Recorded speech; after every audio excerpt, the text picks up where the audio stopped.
नाशिक जिल्हा cricket association आयोजित खास 14 व 12 वर्षाखालील वयोगटासाठीच्या NDCA साफल्य क्रिकेट स्पर्धेच्या सामन्यांना महात्मा नगर व सुयोजित क्रिकेट मैदानावर शुभारंभ झाला।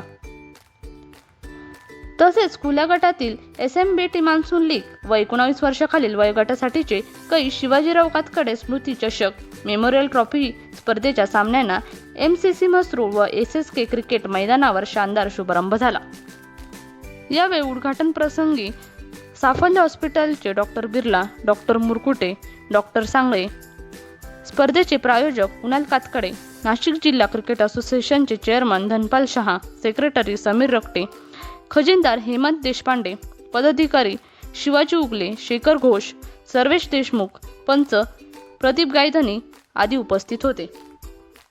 मखमलाबाद येथे तरस हा हिंस्त्र प्राणी दिसल्याचे येथील रहिवाशांनी सांगितले। विद्यानगर, कोळवाडा, राजवाडा, मानकरमाळा येथे दिसल्याचे रहिवाशांकडून सांगण्यात आले। यामुळे येथे भीतीचे वातावरण निर्माण झाले आहे।